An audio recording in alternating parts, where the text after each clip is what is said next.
Take it away, Dr. Wallach. Hey, well, just add a couple of things. You did wonderful. Good job. Good explanation. But your longevity business is also a willable asset. You get all kinds of tax deductions for the space you use in your home. You get all kinds of tax deductions for the use of your car.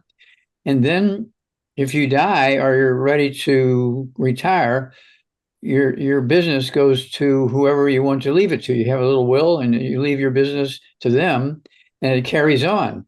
Okay.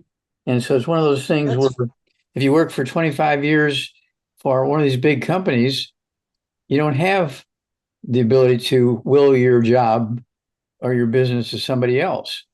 But with longevity, you get to will it to whoever you want to leave it to. If you want to retire and start traveling, or if you just want to retire and watch TV, or if you die, you have a piece of paper, okay, with somebody in your family that says, I want to will my business to so and so. It could be a child, it could be your pastor, it could be your neighbor, it could be your workmate, you could be your dog, anything you want to do. And so your business will continue on. And it's one of those things where you think about it. We deal with over 600 different diseases. And for instance, um, the you've all been to zoos, right? Everybody's been to a zoo.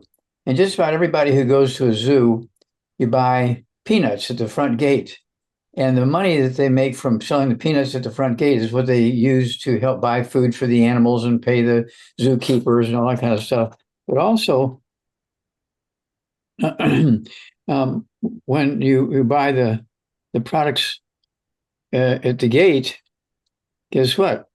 You are actually helping the animals, and it's tax deductible and all that kind of stuff. And so, one of the things that impressed me was bears. Bears, of course, people love bears. They have kind of all kinds of antics and things that bears do for shows and stuff like that. And people go to see the various events that bears are involved in. And right now, probably for the past, I don't know, a couple hundred years, bears also had a problem. But about 3 years ago, suddenly now, bears in all the zoos in America and in Canada and Europe are dying like flies, all the bears. And they're dying of liver cancer. And so I checked around, and there's no other animals in the zoo that are dying from anything, let alone liver cancer. It was only the bears. Well, that took me only 5 days to figure out what was going on then, because it eliminated a lot of questions and so forth, and getting information, because that eliminated a lot of unnecessary questions. And so basically, when people buy the peanuts at the front gate, they're helping to run the operation with finances, but also the bears are having fun because instead of being bored and just laying on the concrete watching people go by, okay. And so um, the peanuts are sold. People will throw the peanuts to the bears, and bears know if they wave their front legs and sing and make noises and everything and do somersaults, they'll get people lined up and throw the peanuts at them. Well, peanuts grow in the ground. And because of the moisture in the soil, they're susceptible to being infected by a fungus called Aspergillus flavus. Aspergillus flavus. And Aspergillus flavus produces a toxin called aflatoxin. And aflatoxin produces, of all things, what? Liver cancer. And so about 3 years ago, there's hundreds and hundreds of bears dying like flies in the zoos around the world. All the zoos in the world are having bears die of liver cancer. Were there any other animals in the zoo dying of liver cancer or dying from anything else? No, just the bears. Well, that told you it was something that the bears were being given. Well, so I looked up and did all the research on the peanuts were used to entice them to perform. And peanuts, again, are attractive under the ground because this Aspergillus flavus is under the ground fungus. It produces a toxin which produces liver cancer. Okay. And so that was very, very interesting, okay, to me. And so when you start looking, okay, let's see here. Uh, what sort of can you replace the peanuts with? Well, there's almonds, walnuts, and cashews. They're safe. Sharon, what's the difference between almonds, walnuts, and cashews and peanuts? The peanuts grow underground. The rest of them grow on top of the ground. Yeah, the rest of them are growing trees. Oh, Yeah. yeah, off the ground. And so they don't get infested with that fungus. And so you talk to your zoos and tell them, hey, you want the bears to get almonds, walnuts, or cashews, you'll buy from them. But if they're going to continue selling peanuts, you're only going to bring the almonds, the walnuts, the cashews yourself. But you don't want to be selling peanuts in the zoo because it will kill the bears for liver cancer. Okay. And so that was quite a thing. Well, the amount of liver cancer has gone down quite a bit because many zoos have done this. I actually, at that time, we were putting out a little newsletter every month to working distributors. And one of them, I put a story about the Aspergillus flavus and the aflatoxin fungus in the bear's food, right? And so to give them a treat so they'll perform. And as soon as they stopped giving the bears peanuts, the liver cancer stopped. Okay. So it was very, very interesting. And of course, you know that now it's all kind of quiet. You know, you might get one bear, because still some of these people, there's always somebody who is going to go against the grain, literally and figuratively. Okay. And still, well, my bears like peanuts, so I'm going to keep giving them peanuts. And they may be getting those peanuts from a farm that doesn't have Aspergillus flavus on it, but that's going to be rare because it's so common. Okay. And so it's one of those things where you can save your bears in your zoos because they were the only animals dying from liver cancer because none of the other animals in the zoo were getting the peanuts because people wanted to see the bears perform, so they only gave the peanuts to the bears. Okay. Now, it's one of those things where we need to understand that there are no genetically transmitted diseases. I'll repeat that. There are no genetically transmitted diseases. And that kind of flabbergasts people because, well, I have 5 different doctors in my family, you know, not in my family, but you know, we go and we get treated and he writes prescriptions and they do minor surgery right in his office and all that kind of stuff. And he says these are all genetic diseases. No, there are no genetically transmitted diseases. The only thing genetic in animals and humans is hair color, eye color, skin color, are you a boy or girl? Those 4 things are, what should I say, guided by your genes. All the diseases are nutritional deficiencies. And that's why the old Bible, 2,000 years ago, the old Bible talked about the land flowing with milk and honey. Land flowing with milk and honey, okay, they thought it was some kind of animal's milk coming down the side of the mountain because from a half a mile away, you could see this stream coming down the side of the mountain, looked white like milk. And the bees in the area where there's milk and honey would, because there's all these minerals in the water going out into the forests and the valleys and stuff, there's more flowers. So more flowers, more bees, more honey. So that's why it was the land flowing with milk and honey. And that's what they talked about in the Bible, that the place that people live the longest were the healthiest, following God's rules and living in the land flowing with milk and honey. Okay. But this is very simple. And this is one of the reasons why Dr. Milan and I, we actually went to 7 of these places where they have milk and honey flowing down. And one of them is Pakistan. In Pakistan, the Hunzas, who live in the Himalayan mountains there, their average lifespan of their entire community is 120. There are no medical doctors in Hunza. I'll repeat that. There is no medical doctors in Hunza, and they live to be 120.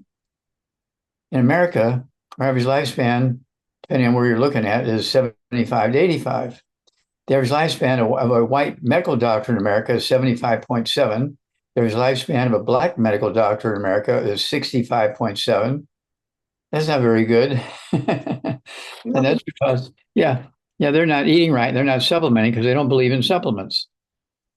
And so, it's one of those things where you cannot go wrong by giving your loved ones the nutrients. Get them involved, as Shar said earlier, in her introduction. Get some of these, and these are free. Get the educational brochures, and you open it up. It goes into about 15 or 20 of our top selling books. Doesn't have them all, but out of 15 or 20 top selling books, gives you 2 or 3 paragraphs on each one, what they talk about and what makes them different. Okay. And on the back of the education chart, okay, brochure is, I don't know, 75 or 80 CDs and DVDs. Okay. Goes into all these different diseases and so forth, what to do for them, what to get out of your diet and what supplements to take and so on. And so these things are there. And you get to take tax deductions for the space you use in your home, whether it's a warehouse part of your home, you just have to store products. You have a little meeting room, and you have meetings there once a week or once a month, whatever it is. Get to deduct that space against the mortgage or your rent or whatever it is. And then also your car, you have to go pick up the products. You have to go deliver the products. You go to events and so forth in your car. That's all tax deductible. And of course, if you have to fly or something like that, that's tax deductible. You stay in a hotel, that's all tax deductible. And you make a little will and something happens to you, your business goes to whoever you left it to. Your business goes to whoever you have to left it to. Now, if you're working for some big company and you die or retire, does your family or your pastor or your workmates get your business? No.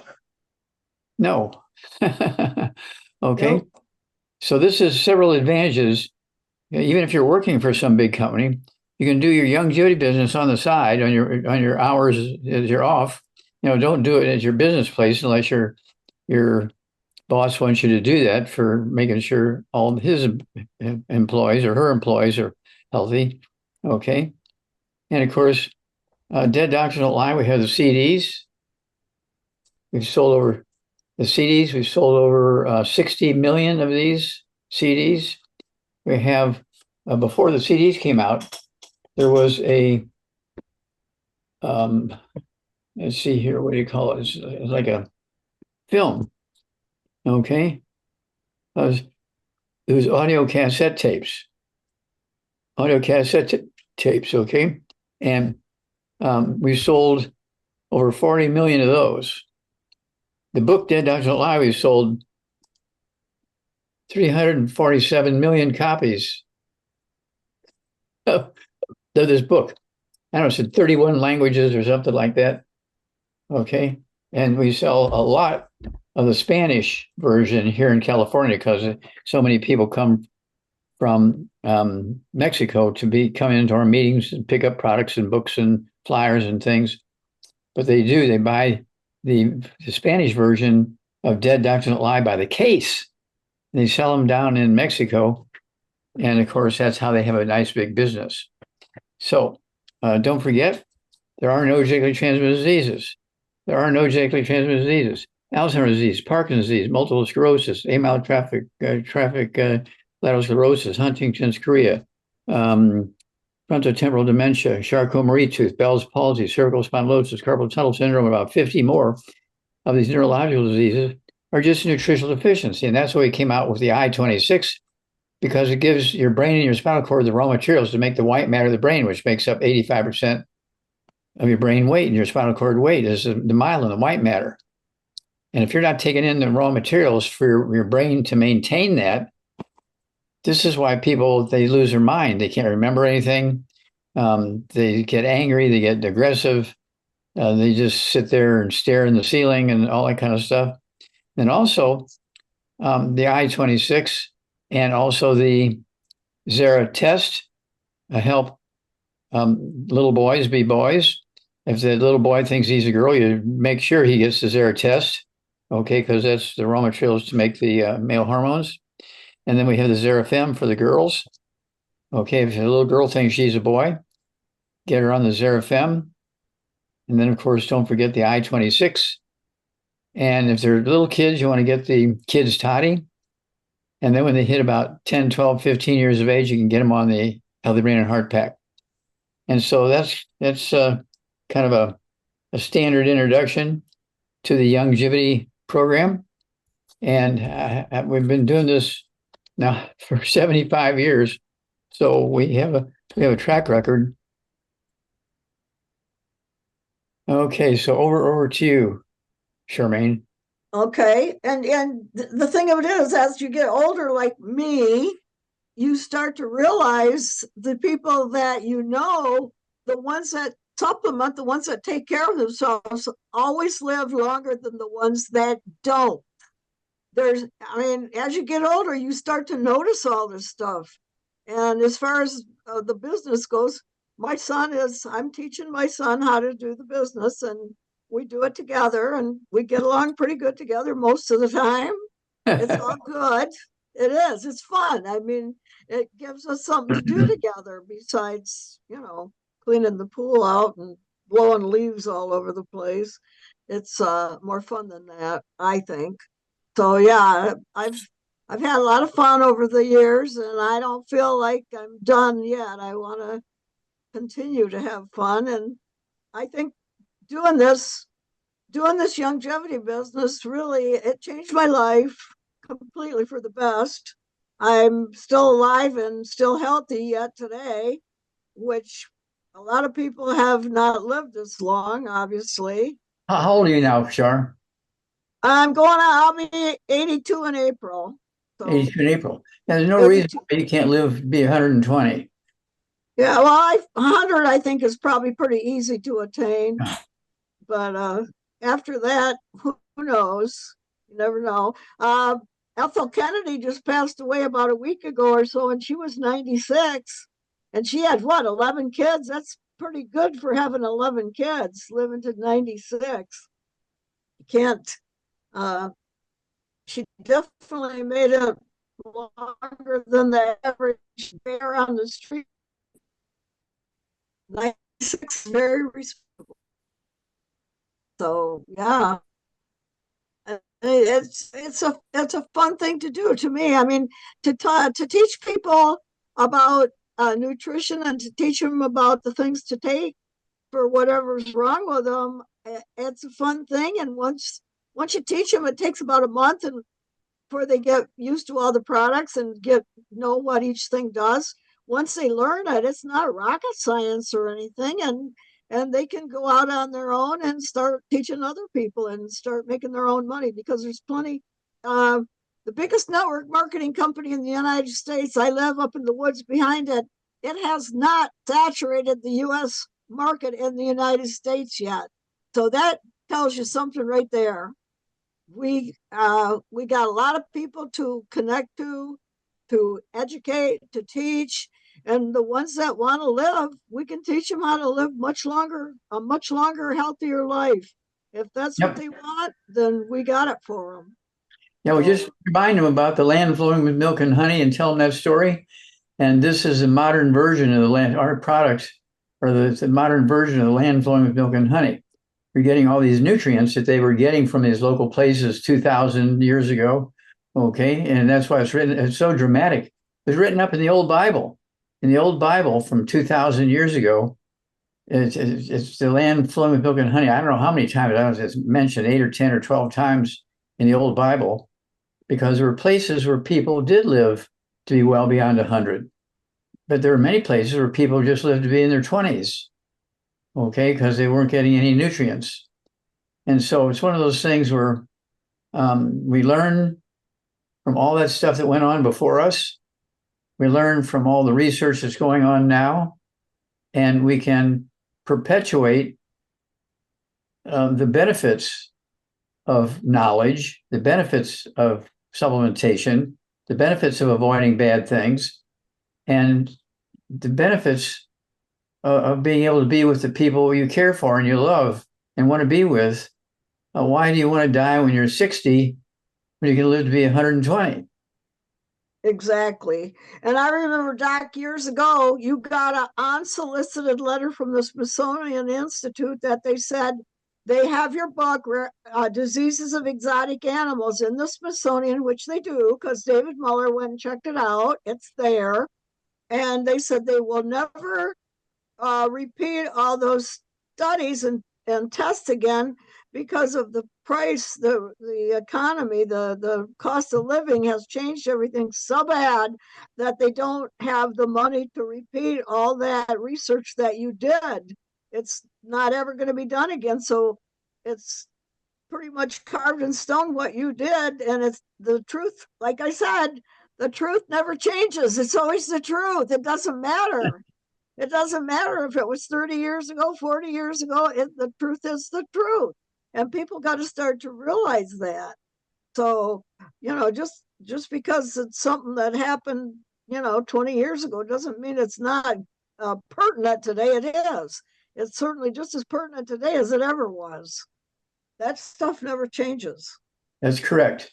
And of course, again, this is what the reason why the book is in the Smithsonian Institute is called The Diseases of Exotic Animals. All these diseases were afflicting humans, and all the best doctors in the world couldn't keep them alive. But I'm keeping all these animals alive that had those diseases and reversing those diseases and ending those diseases in those zoo animals. And I had so many experts couldn't believe it. Okay, and that's why the Smithsonian Institute took it in and made it a what? National treasure. National treasure. Thank you. Yep. Yeah, very, very proud of that. And it's used still today. Oh, yeah. I mean, what we did in that time, 75 to 50 years ago, between 50 and 75 years ago, all that stuff we did, I don't know that they have people with the training or the money to do what needs to be done to repeat all that stuff. But they don't need to repeat it because it was so well documented. We had so many pictures. We have so many microscopic slides. We have so many pictures. We have so many films. It's all unimpeachable. In other words, nobody can say, well, blah, blah, blah. They can say anything. But this whole thing, okay, that book, The Truth is Forever, okay? And so this is why we're so proud of that book.